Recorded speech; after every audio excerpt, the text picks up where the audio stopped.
नमस्कार, मैं हूं आपके साथ प्रदीप आजाद। राजस्थान की राजनीति और वर्तमान जो हालात है और जिस वजह से जिस तरीके से जो सियासी रंगों में लगातार जो तब्दीलियां हो रही हैं, लगातार जो चर्चाओं का दौर है, अब जाहिर सी बात है कि ये तो साफ हो चुका कि राजस्थान के मुखिया अशोक गहलोत ने दिल्ली में एक तरीके से ताल ठोक दी है और फाइनली कांग्रेस की राष्ट्रीय अध्यक्ष पद की तौर पर जिम्मेदारी अब उन्हीं के कंधों पर होगी।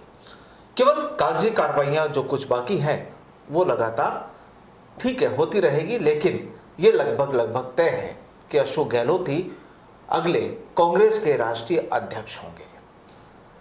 जब राष्ट्रीय अध्यक्ष की बात यहां पर खत्म होती है तो नजर टिकती है राजस्थान की सियासत पर कि यहां पर जिम्मेदारी किसके पास होगी। अभी तक जो जिम्मेदारी अशोक गहलोत संभाल रहे थे, क्या वाकई वापस वो जिम्मेदारी उनके पास रहने वाली है, दिल्ली वाली भी और राजस्थान की जिम्मेदारी भी? और अगर ऐसा नहीं होता है, क्योंकि इसे लेकर भी इनकार कर दिया गया है कि यहां केवल एक पद एक व्यक्ति वाली कहानी दोहराई जाएगी, तो फिर सवाल ये उठता है कि राजस्थान की जिम्मेदारी किसके पास होगी, राजस्थान की जो सियासी बागडोर होगी वो किसके हाथ में होगी। क्या सचिन पायलट होंगे राजस्थान के नए सीएम? क्या सीपी जोशी होंगे राजस्थान के नए सीएम? या बीडी कल्ला होंगे, रघु शर्मा होंगे? या तमाम जो नामों को लेकर जो चर्चाएं जारी है, ये एक बड़ा मुद्दा बना हुआ है। दरअसल बहुत लोग इंटरनल तौर पर, अंदरूनी तौर पर इन चीजों को भी अब सामने लाने लगे हैं कि आखिर राजस्थान में क्या होना है। और वजह केवल ये भी है कि अगले साल राजस्थान में विधानसभा चुनाव का बिगुल भी बजेगा और जाहिर सी बात है कि बीजेपी कांग्रेस को चुनौती देगी और कांग्रेस बीजेपी को। आखिर क्या होगी राजस्थान की कहानी और क्या होगी देश की, हिंदुस्तान की कांग्रेस की कहानी, आज इसी मुद्दे पर चर्चा होगी। और चर्चा के लिए हमारे साथ मौजूद हैं बच्चू सिंह बैसला जी। आप राष्ट्रीय महासचिव संगठन यानी अखिल भारतीय गुर्जर महासभा के राष्ट्रीय महासचिव हैं संगठन में। बैसला साहब, आपका बहुत बहुत स्वागत है हमारे साथ कार्यक्रम में शरीक होने के लिए। नमस्कार। और सबसे पहले जानना चाहेंगे, क्योंकि जब नाम राजस्थान में सचिन पायलट का जब चलता है सीएम के पद के लिए, तो लगातार एक पब्लिक का रुझान जो होता है, खास तौर से समाज का रुझान भी काफी होता है। तो क्या सबसे पहले तो ये बताइए कि क्या लगता है कि राजस्थान की बागडोर अब किसके हाथ में जा सकती है? देखिए प्रदीप जी, नमस्कार। सर्वप्रथम तो मैं आपके चैनल का आभार व्यक्त करता हूँ, आपने मुझे इस लायक समझा, इसके लिए बुलाया, धन्यवाद।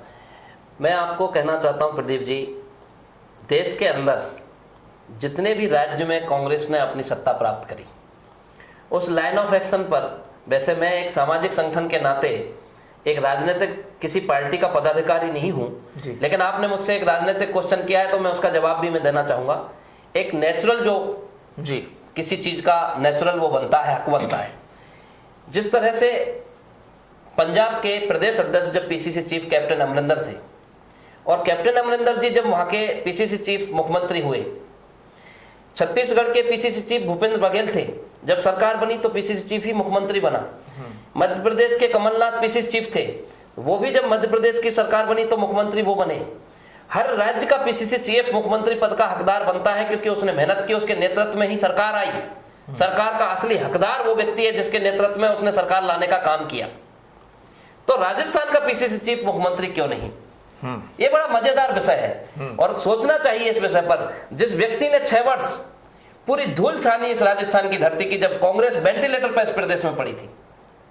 20 और 21 सीट क्या होती है प्रदेश में? 200 सीट में से 20 सीट पर आपकी कांग्रेस सर्वाइव कर रही थी, और जब वेंटिलेटर पे थी तब पीसीसी चीफ का जिम्मा किसको मिला था?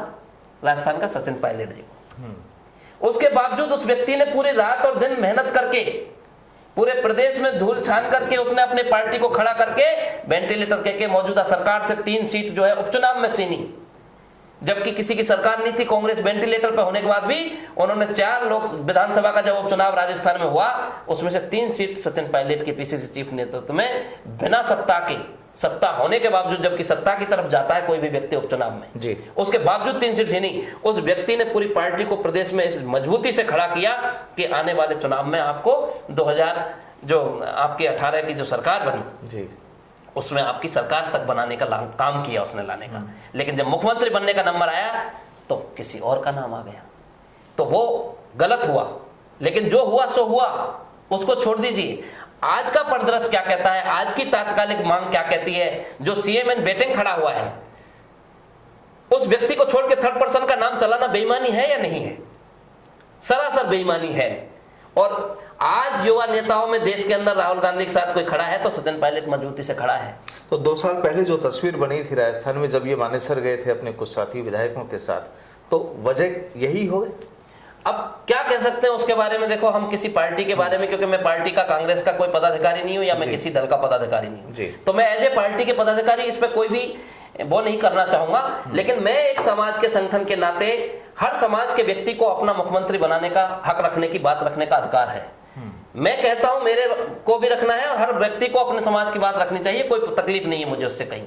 लेकिन जो व्यक्ति कोई परीक्षा में बैठा ही नहीं, परीक्षा में बैठा, परीक्षा बैठने के बाद जब परीक्षा पास करता है, फिर उसके बाद इंटरव्यू में जाता है, तो सीएम इन वेटिंग जो व्यक्ति मुख्यमंत्री के पद का आज भी हकीकत में अगर है, अगर कांग्रेस को अगर पूरे देश के अंदर अपने आप को खत्म करना है या अपने आप को कहीं आगे नहीं बढ़ाने की सोचना है, तो शायद मुख्यमंत्री सचिन पायलट के बारे में ना बनाने का विषय होगा। अदर देन इस समय ये हमको भी भरोसा है और आपको भी भरोसा है और पूरे देश और प्रदेश की जनता बड़ी टकटकी लगा के देख रही है इस विषय पर कि सचिन पायलट ही अगले मुख्यमंत्री होने जा रहे हैं। अच्छा, ऐसा मेरा विश्वास है। सर एक चीज बताइए कि ठीक है, माना कि उन्होंने 18 में कांग्रेस को मजबूत किया, सरकार बनाई, तमाम सारी चीजें बिल्कुल आपकी ठीक है, लेकिन अगर ऐसा क्या और क्या खास है कि अब उन्हें सीएम बनाना चाहिए? क्यों, वजह क्या मानते हैं? वजह आज के समय की जो युवा लीडर की जो डिमांड है, युवा नेतृत्व की जो बात है, काम करना, सरकार काम अच्छा कर रही है, सब कुछ अच्छा कर रही है, सब कुछ बढ़िया बातें हो रही हैं, और भी इससे पहले भी बहुत अच्छे काम किए थे जब भी 20 पर आए थे। लेकिन अगर वापस में संघर्ष और बराबर की टक्कर, अगर कांटे की टक्कर पैदा करनी है वापस चुनाव में 2023 में, तो उसकी आवश्यकता, नीड सचिन पायलट ही मुख्यमंत्री के रूप में दे सकते हैं। अदर देन माफ करना, आने वाले समय 2023 में मैं भी यहीं रहूंगा और आप भी यहीं रहेंगे। अगर किसी को टक्कर दे सकता है तो इस समय सचिन पायलट मुख्यमंत्री बनना कांग्रेस की मजबूरी है।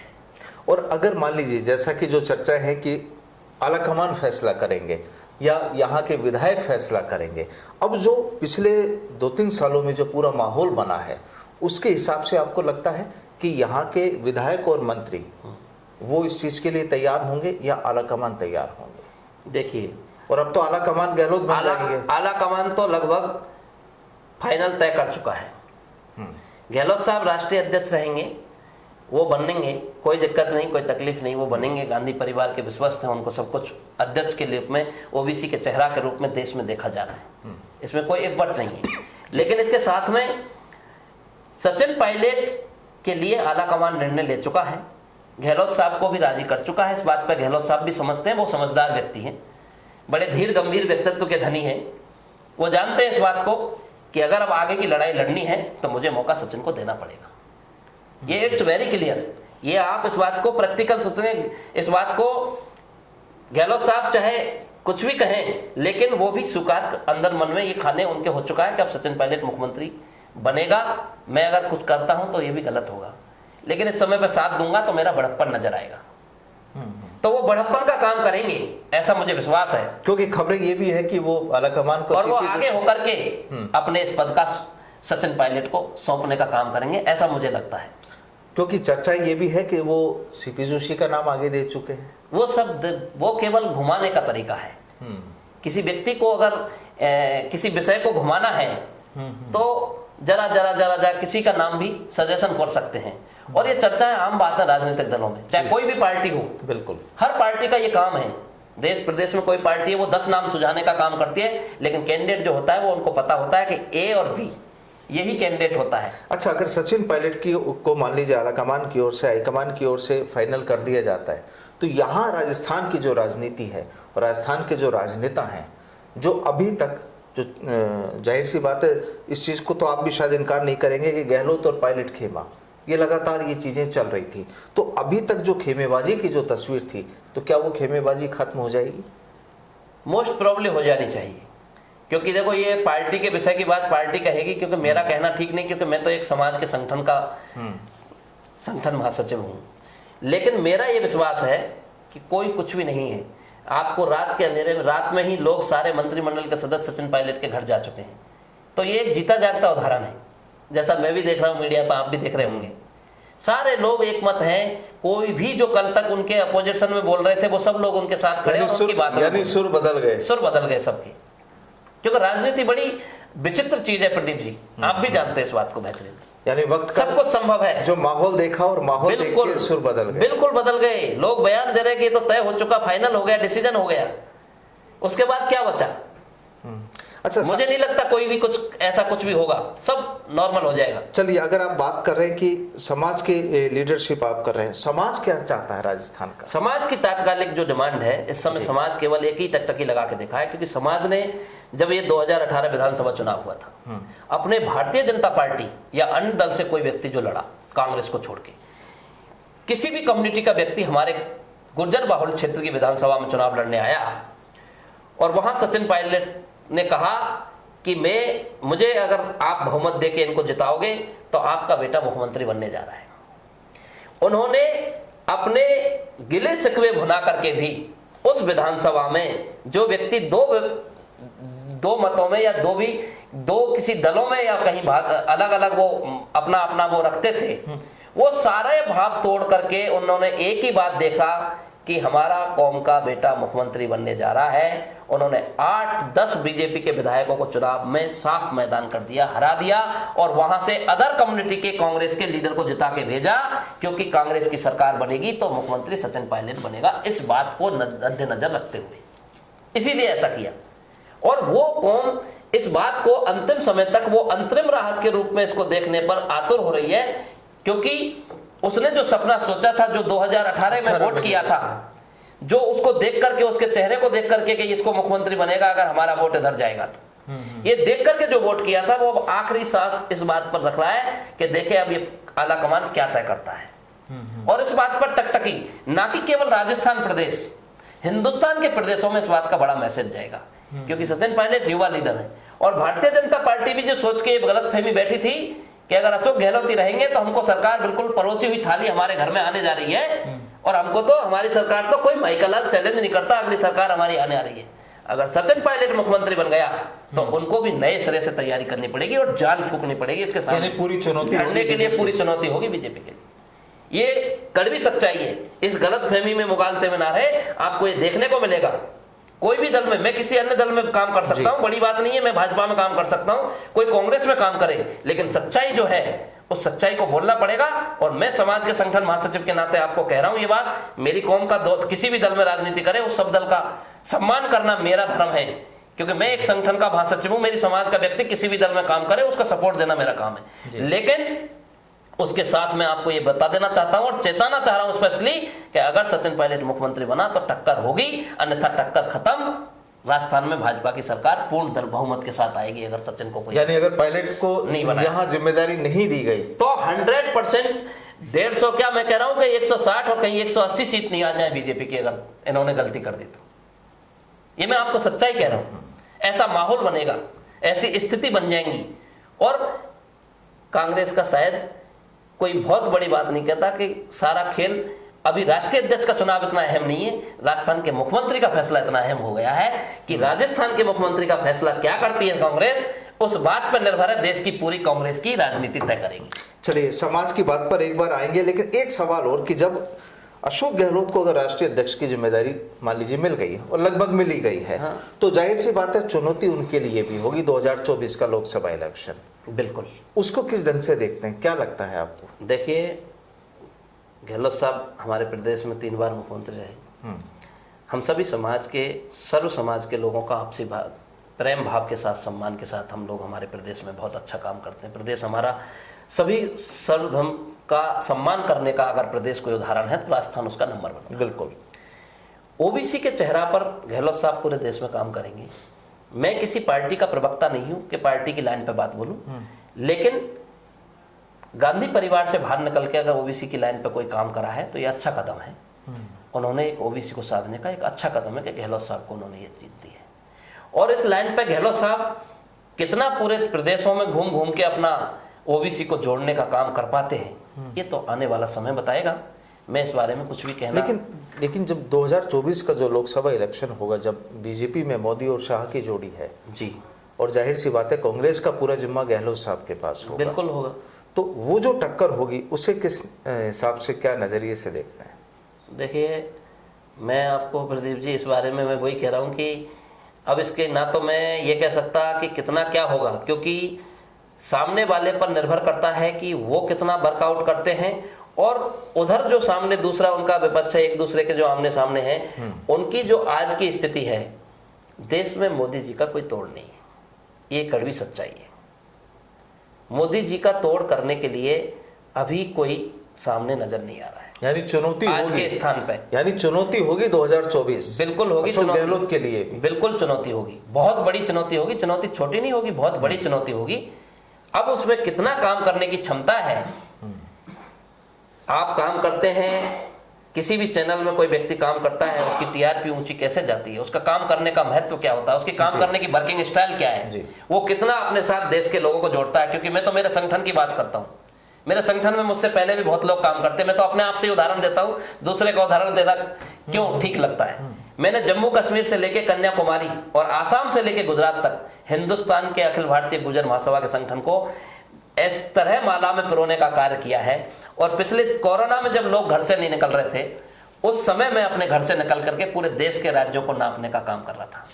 13 राज्य के मैंने बराबर, केवल प्रदेश की राजधानी छोड़ दीजिए, उन राज्यों की जिले स्तर पर मैंने जाने का काम किया है इस कोरोना काल में 2020 से, जब से मुझे एज ए राष्ट्रीय महासचिव संगठन का दायित्व मिला है। जी, पहले मैं राष्ट्रीय महासचिव था, राष्ट्रीय महासचिव और भी होते हैं, लेकिन राष्ट्रीय महासचिव संगठन होता है, वो प्रमुख होता है, संगठन की संरचना करना उसके पास होता है, जिस तरह पार्टियों में भी होते हैं। राष्ट्रीय संगठन महासचिव कांग्रेस में भी होता है, राष्ट्रीय संगठन महासचिव बीजेपी में भी होता है, जो नेक्स्ट टू प्रेसिडेंट होता है। नेशनल प्रेसिडेंट के बाद सेकंड लाइन का व्यक्ति होता है। और संगठन की संरचना करना, संगठन के बारे में चिंतन करना, मंथन करना, संगठन का किस रूप में संगठन का स्वरूप होना चाहिए, ये सब तय करना संगठन महासचिव का काम होता है। तो मैं उसी लाइन पे कह रहा हूं कि मैंने ये संगठन काम किया है। जो पार्टी के लोग, वो बड़े राजनीतिक लोग हो सकते हैं, लेकिन मैं तो एक छोटे से एक समाज विशेष के संगठन का, जो जम्मू कश्मीर से कन्याकुमारी हमारी 15 करोड़ की जो आबादी निवास करती है देश में, उस संगठन को मैंने काम खड़ा करने का किया है। अगर मेरे अंदर क्षमता है तो जो बहुत सारे लोग और संगठन भी समाज में चलते हैं, लेकिन वो संगठन कहीं छोटे नजर आते हैं, क्योंकि आप अपनी लाइन बड़ी खींचने की हिम्मत आपके अंदर होनी चाहिए। चाहे मोदी जी हो चाहे गहलोत जी हो, वो दोनों में यही तय करेगा कि कौन अपनी लाइन को बड़ा करने का काम करता है। अच्छा, एक सिचुएशन हो जी, अशोक गहलोत साहब लगातार इस चीज को भी कहते रहे कि बजट वो पेश करेंगे, जैसा कि उन्होंने विधायकों मंत्रियों से भी कहा है कि भाई जो जो आपकी मांगे हैं वो आप मुझे बताइए। तो कई बार इस चीज की चर्चाएं भी चलती हैं। 1% अगर ऐसी सिचुएशन, क्या आपको लगता है कि ये भी हो कि इन्हें अध्यक्ष बनाने के साथ साथ फिलहाल बजट पीरियड तक राजस्थान के सीएम की भी अगर जिम्मेदारी दी जाए और अभी जो भी स्थितियां हैं वो यूं की यूं रहे, क्या लगता है ऐसा भी हो सकता है? अब देखिए, ये तो उनके आला कमान को तय करना है, इस बारे में मैं कुछ नहीं कह सकता। लेकिन जितनी देर कर रहे हैं उनके लिए घातक सिद्ध होगा। उसका नुकसान की भरपाई वो नहीं कर पाएंगे, क्योंकि समय बहुत निकल चुका है। अब उस समय को साधना पार्टी और संगठन के जो मुखिया हैं उनका विषय है कि वो संगठन के बारे में कितने चिंतित हैं, संगठन को किस रूप में उनको पेश करना है, ये उन संगठन के मुखियाओं का काम है। अच्छा, मेरे संगठन की मैं कह सकता हूं कि मुझे क्या फैसला लेना है। जी, एक आप कह रहे हैं संगठन की, एक समाज की बात कर रहे हैं। हाल ही में जो पुष्कर में जो 12 तारीख को जो मसला हुआ था, जिस तरीके से एक मंत्री ने सचिन पायलट को लेकर तमाम प्रतिक्रियाएं ओपन प्लेटफॉर्म पर व्यक्त की थी, बोला भी था, ट्वीट भी किया था, तमाम माहौल भी बना था। क्या लगता है कि वाकई इस तरह की जो भी चीज़ें हुई वो होनी चाहिए? क्या वाकई उस पूरे घटनाक्रम में कहीं सचिन पायलट का हाथ था?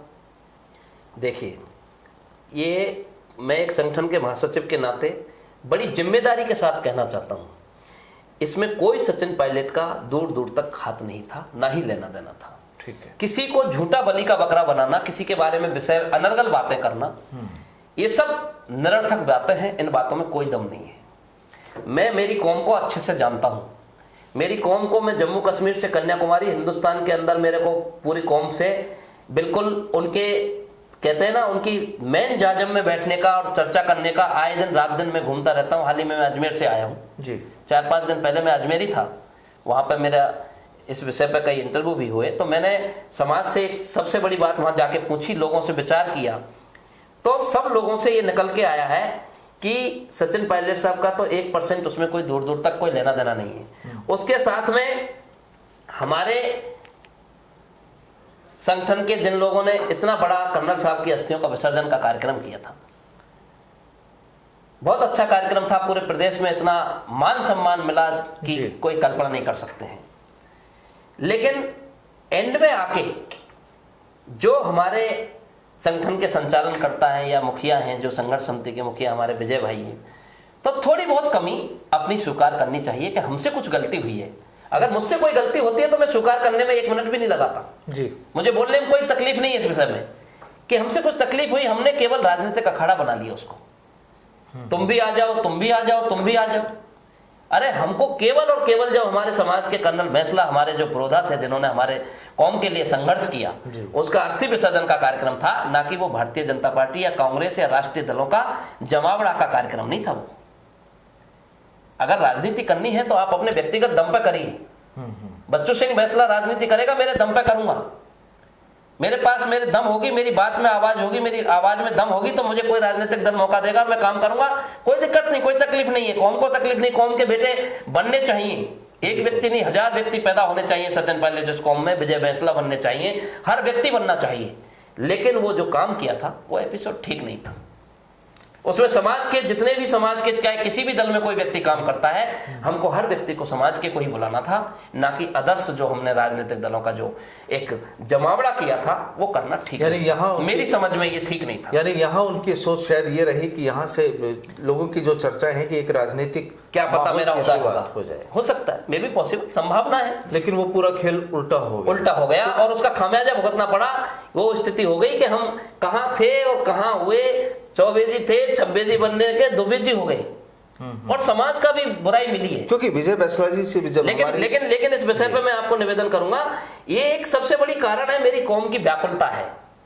और व्याकुलता क्यों है कि जो राजनीतिक भागीदारी मेरी कौम को नहीं मिली है जो मिलनी चाहिए थी, उसकी व्याकुलता का परिणाम था पुष्कर की घटना। अगर छोटे शब्दों में मैं शॉर्ट में ये बात कह के कहूं तो इसमें कोई अतिशयोक्ति वाली बात नहीं होगी। और व्याकुलता सिर्फ और सिर्फ राजनीतिक भागीदारी का है, दूसरा विषय कोई नहीं है। क्योंकि इस चीज को लेकर विजय सिंह बैंसला जी से भी जब हमारी इसे स्टूडियो में जब बातचीत हुई थी, तो उन्होंने भी इस चीज को कहा था कि वाकई वो घटना एक दुर्भाग्यपूर्ण और नहीं सोचा था कि अस्थि विसर्जन कार्यक्रम में इस तरीके का माहौल बने।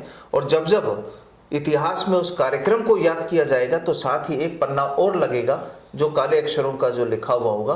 ये विजय बैंसला ने खुद ने भी इस बात को कबूल किया था। लेकिन सही बात तो यह है कि अगर वक्त रहते आप उन चीजों को समझ लेते हैं तो शायद वो तस्वीर तैयार नहीं होगी। एक आखिरी सवाल बैंसला साहब जी, अगर सचिन पायलट सीएम बन जाते हैं तो राजस्थान की तस्वीर कैसे देखते हैं?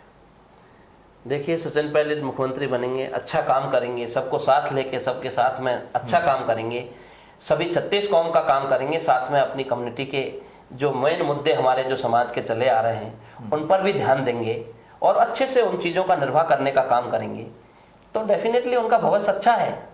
वो युवा लीडर हैं, उनका भविष्य अच्छा है और बहुत अच्छा काम करेंगे और अभी तक बहुत आगे का काम आगे तक जाएंगे अगर अच्छा काम करेंगे। और काम पे ऊपर परफॉर्मेंस पे ही सब कुछ मिलता है आज के टाइम पर, चाहे कोई भी आप किसी भी फील्ड में काम करें, काम करके दिखाएंगे तो जरूर उनको उनका भविष्य अच्छा। यानी लगता है कि हाँ, आने वाले वक्त में राजस्थान में कुछ अलग ही माहौल होगा।